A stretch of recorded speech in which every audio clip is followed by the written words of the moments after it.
जनप्रतिनिधि बहुत ही आप सदर विधायक अनिल प्रधान जी हैं। प्रधान जी, यहाँ पे देखिए बड़ी अप्रिय घटना हुई है, सबको दुख है, हमें भी दुख है, लेकिन ये घटना दोहराई जा सकती है क्योंकि जो खनन है वो नदी पे 40 फुट नीचे है। तो अभी तो पहली चूंकि गर्मी अभी स्टार्ट प्रारंभ हुई है, जैसे ही गर्मी आएगी बच्चे चोरी से भी गाँव के बिना बताए चले जाते हैं। दोबारा यह घटना पुनरावृत्ति ना हो, इसके लिए क्या व्यवस्थाएं कराएंगे आप?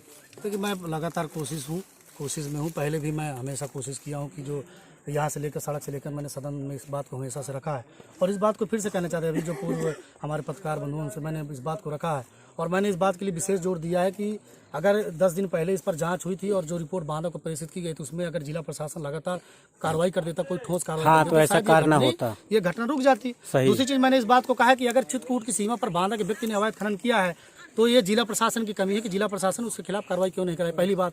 दूसरी चीज, अगर इसमें प्रशासन के लोग जिम्मेदार जो व्यक्ति हैं, चूंकि सबकी लोकतंत्र में सबकी जवाबदेही है और अपनी जवाबदेही से कोई बच नहीं सकता। इसमें चाहे राजस्व विभाग के हों, खनिज विभाग के हों, पुलिस विभाग के, कोई भी विभाग के व्यक्ति हों, जो भी जिम्मेदार व्यक्ति हैं उनके खिलाफ कार्रवाई होनी चाहिए। मैं लगातार कोशिश में हूँ इस बात को लेकर। मैं डीएम साहब से बात, और मेरी कोशिश है, चूंकि जो घटना घटी बहुत बड़ी घटना घटी है और मुझे जैसे ही जानकारी हुई मैं तुरंत इस बीच में आया हूँ। और इतना ही नहीं, आप देखेंगे कि जिस व्यक्ति ने गलत किया उसी ने खुद ऐसी एक अपने गाड़ियों में आग लगा दिया और तमाम तरह ऐसे कर दिया कि कल के दिन वो इन्हीं ग्रामीणों को फंसाने का काम करे। तो प्रशासन की जवाबदेही, इस पर त्वरित कार्रवाई हो। इस बात को मुझे कहने में कोई गुरेज नहीं है कि शासन प्रशासन पे इशारे पर हो या सत्ता संरक्षित लोगों के इशारे पर हो। लगातार हमारे जिले में अवैध खनन चल रहा है। कोई छोटा सा पत्रकार, या खैर छोटा पत्रकार नहीं, कोई पत्रकार या कोई समाज का जिम्मेदार व्यक्ति अगर उस बात को उठाता है तो उसको कहीं ना कहीं दबाने का काम किया जाता है, उसकी बात को नजरअंदाज करने का काम किया जाता है। पूरे बागई नदी में लगातार अवैध खनन हो रहा है और इसको सरकार को जो रोकना चाहिए। अगर माननीय मुख्यमंत्री जी इस बात को कहते हैं, सरकार के लोग इस बात को सदन में दावे से कहते हैं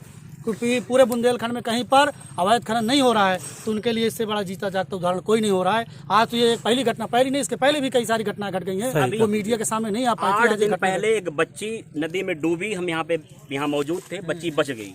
हम आप पूरी टीम हमारी मौजूद है। हम आपसे निवेदन के साथ कहना चाहते हैं, हालांकि आप जनप्रतिनिधि हैं, आपकी जिम्मेदारी हमसे ज़्यादा बनती है, हमारी तो सच्चाई सब जनता के सामने रखना कार्य है।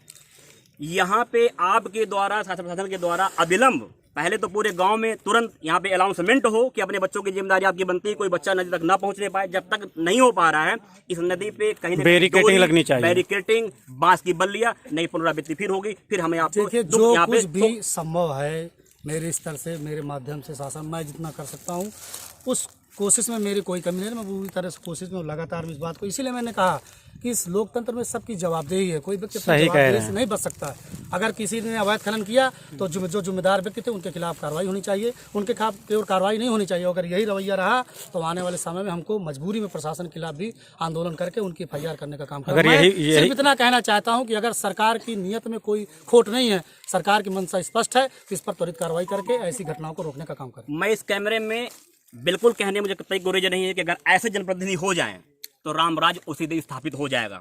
अगर ऐसी जिम्मेदारी, जवाबदेही आपकी तय हो जाए, आप अपनी जवाबदेही तय कर ले जिस दिन, उस दिन हमें रामराज बनाने की स्थापना करने की कोई जरूरत नहीं है, अपने आप स्थापित हो जाएगा। लेकिन हमें जरूरत ऐसे जनप्रतिनिधि की है। मैं अनिल देवरवा, गरौली से। बहुत बहुत